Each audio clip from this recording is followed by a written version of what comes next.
Imperium Kingdoms have been a thing in Rise of Kingdoms since the dawn of time, or at least since I've been playing.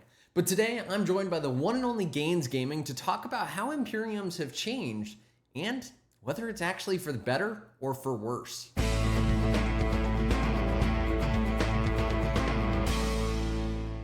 What is up, ladies and gentlemen? Welcome back to another Rise of Kingdoms gameplay episode from your very own Shappy Gaming. And today I'm joined by the one and only Gains Gaming. Say hello to the channel, Gains. What is going on, Shappy Squad? So pumped to be here. Oh, I'm so pumped to have you again. Hopefully everyone knows who you are by now. You've been on the channel a bunch and you are always a legend. So thank you for coming back on. For whatever reason, these seem to be my best performing videos. I don't know. Gains, what do you think it is?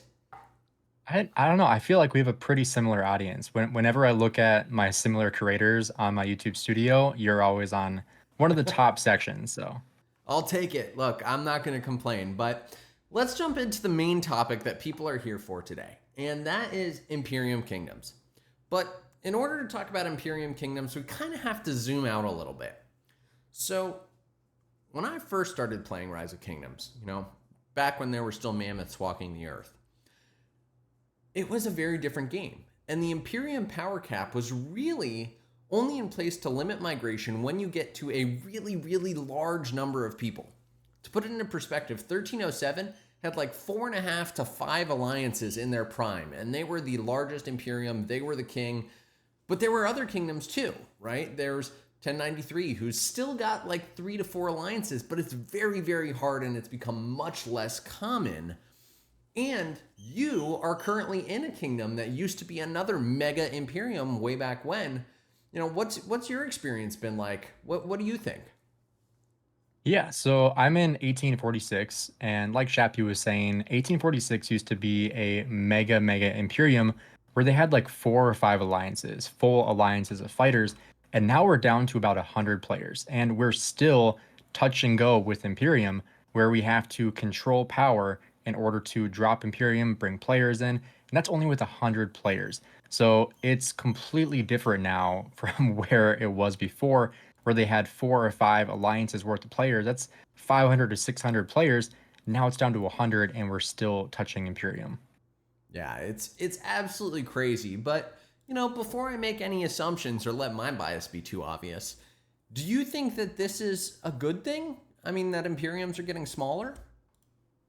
I think there's pros and cons to it. Obviously there are a lot more kingdoms in the first place, which I think is part of the reason why Lilith is trying to reduce all the Imperiums. But I also think that a lot of people like to watch those Imperium KVKs, and with the introduction of the Autarchs, like if players want to win those Autarchs, which if you want to improve your account, you want to make sure you're winning those. And if you're in a kingdom that has 300 players, your chance of getting those are severely limited unless you're a top 20 fighter, which in these crazy Imperium KVKs like 1960, for example, your odds of being top 20 is pretty low unless you are a Kraken. So you're thinking that Otarks kind of killed the whole historic mega Imperium thing. I guess the I, I thing yeah, I think that that's a big part of it. I think you're probably right. I think the bummer about it all, though, is part of me thinks originally Lilith did this because you'd get these mega imps in battles, and then the game would just not be able to support that many players at once. They've done a lot to try and balance the game since. Do you think that performance is still part of why they've kept it so restricted? I think, at least for me, my experience with lag has been severely better. Like before, even in A seed KVKs, even when we were in 1079, we had so many players in the field, like we would still lag out quite a bit. And in this most recent KVK, like I was in a 3v1 situation where there were hundreds and hundreds of players on the enemy side, and I was not lagging at all, which is kind of insane. I think they have improved their servers quite a bit, but I feel like trying to reduce the number of players in a field was kind of part of the reason to reduce that lag, just, minimizing the chance of that even happening in the first place. So I think that could be part of the reason, but I don't think that was the sole reason. Yeah. I think you're probably right, but I guess the question I'd ask is has the pendulum spun too far?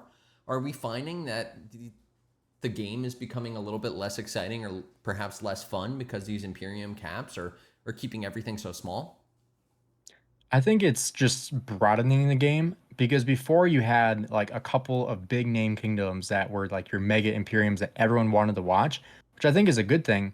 But at the same time, now you have like multiple kingdoms that are very, very good, but there's not like a like I don't want I don't know how to say this, but like a number one kingdom where like the most amount of players are in there, the most amount of alliances, unbeatable. Like yeah, you have 1960, yeah, you have 1093, but you have a lot of emerging kingdoms that are getting to that level where they are very good kingdoms, but they're not 4 or 5 alliances of mega whales all fighting in that kingdom.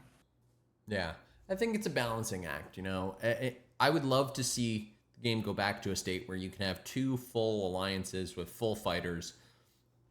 I also think that it would help a lot when we talk about kind of where this game's metas move towards, where you find people are using farms more and farm filling and things like that. Because I do feel like that has hurt the quality of the game a little bit because you're now just killing farm troops instead of enemies. Hmm. Exactly. But I don't really know how they fix it. But it seems like they're trying, and I'll share this with everyone because you and I spoke a little bit about this before we hopped on. Lilith has made some changes in this upcoming face-to-face with developers, which if you guys missed my previous video on it, check it on the top right side of your screen. I talked through some of the changes that they made with Bertrand and Chuck. Very important changes, so you don't want to miss that. But they also had this update, which I think got a little bit overshadowed. So let's talk through it real quick. The question or complaint, really a complaint, is that the way kingdom power is currently calculated, it doesn't accurately reflect a kingdom's true strength. I.e., when calculating kingdom power, any player with more than 150 million power is only counted as having 150 million power. This needs to be updated. So Lilith has said they agree that the old method for calculating kingdom power no longer fits the current state of the game. With that in mind, they're changing how kingdom power is calculated. And it's funny to me that this got overshadowed. I mean, I get why it did, but this actually has probably a larger impact to most players than most of the other changes in this. But anyhow, their plan is as follows. When calculating a governor's total contribution to kingdom power, all of their power up to 150 million will be factored in, as it is today. Power between 150 and 300 million will be reduced by 20%. Power between 300 million and 500 million will be reduced by 50%, and power beyond 500 million will not be factored in at all. What this means is they're essentially raising the power cap and threshold for those that already are whales. So for someone like Baba, this actually won't make much difference, except it does penalize his kingdom a little bit because whereas Baba was being counted as having 150 million at a billion power, now he's probably getting counted up to, it looks like about 500 million power or close to for his power. So we'll see how this all shakes out, but long story short, this is essentially making it so having mega whales in your kingdom is actually going to hurt you. But where it gets interesting is Imperium, as we've spoken about before, is really all about which kingdoms are the strongest, and Imperium is such that it's, I believe, the strongest 20 kingdoms in the game by power. And I don't think it has a firm power threshold. So this could actually bump up that Imperium cap a fair bit, such that maybe we can get a second alliance going. I mean, what do you think about this, Gaines? Yeah, I think it's the top 24 kingdoms, I believe. But yeah, I think this could definitely have a pretty big impact. I agree. It was very overshadowed with everything else, even though, like you said, I think it actually has the biggest impact on everybody because this is going to affect basically every single domain when you look at kingdoms. For example, 1846, we have Makot here, who at the beginning of KVK, he was sitting at about 750 million power, which at the time only counts for 150 million, like you said. But now with this math, he's going to count for what would it be like 380, 400 million power. So that's going to make it harder for us to bring players in after this update because typically, him counting for 150, we can bring in a couple more players for that amount of power difference between the two. But now with him counting toward 400 million, it actually kind of disincentivizes mega whales being below 1 billion but above like 300 million because it does punish the kingdom. And when you think about it, 300 million and 600 million, there's not a whole lot of a difference between the two when you think about it, because a 300 million power whale can mass fill a flag just as well as a 600 million power whale, because you're not going to drop 300 million power on one flag. You might drop 10 million, 15 million, but the difference between those two powers are pretty small when you actually think about it, because both have the same amount of ability for mass filling flags or anything like that. So I think we're going to see players like Makot not push as much power and might actually start to benefit those kingdoms in terms of the migration power for hitting Imperium. Yeah, I think you've got a good point. I also wonder, and this is just an idea that I have off the cuff. Right now, it is the top 24 kingdoms. I have it up for everyone to see. But what's interesting to me is if they were to cut this down to like the top 12 kingdoms instead of the top 24, that could also help because then you have fewer Imperium kingdoms, so you have more kingdoms that can migrate and have larger numbers of people, which I think is the problem that we're trying to address. I think there's nothing wrong with Lilith ultimately increasing the amount of Otarks. The question is going to be how this all actually materializes, because the other thing that concerns me is they're talking about merging kingdoms and enabling deader kingdoms to start merging. And if they do that, could you end up with kingdoms that aren't really Imperium that fall within this top 24 just because there aren't that many 24 large kingdoms?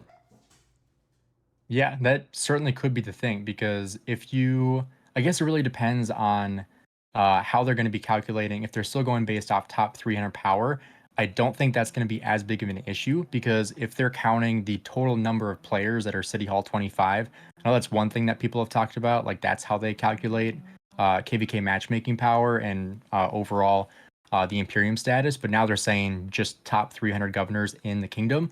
If you have kingdoms that are merged, you're still probably going to have, you're going to have a couple people like 100 million power, but most people in those dead kingdoms can be between 60 and 80 million power on average. So you're still probably going to be a C, maybe a low B seed kingdom at that point, but you're just going to have a lot more players in that kingdom. 100%.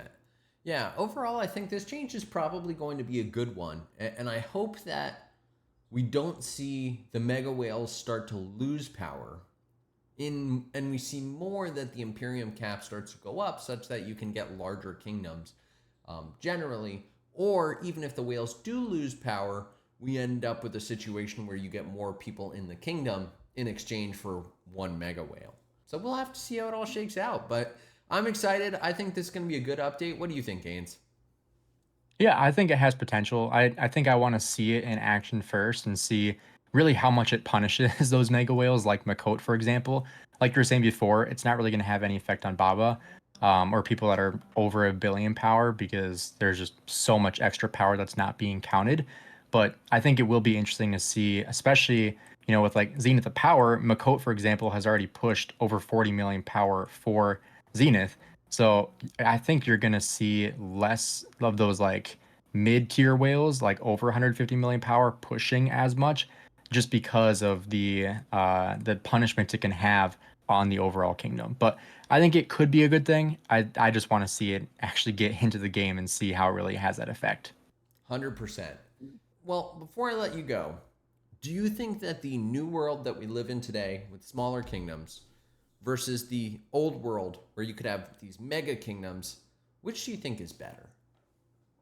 So I think it really depends on if this has helped reduce the lag, because for so many people, that's the biggest issue they have with KVK is like, I can't even play the game because it's so laggy. And in 1079, for example, we had a couple KVKs where we were fighting like 4 or 5 Imperium kingdoms. Like we had that huge mega KVK with 1846, 2489, like all those big kingdoms, and it was so laggy, it was basically unplayable at times.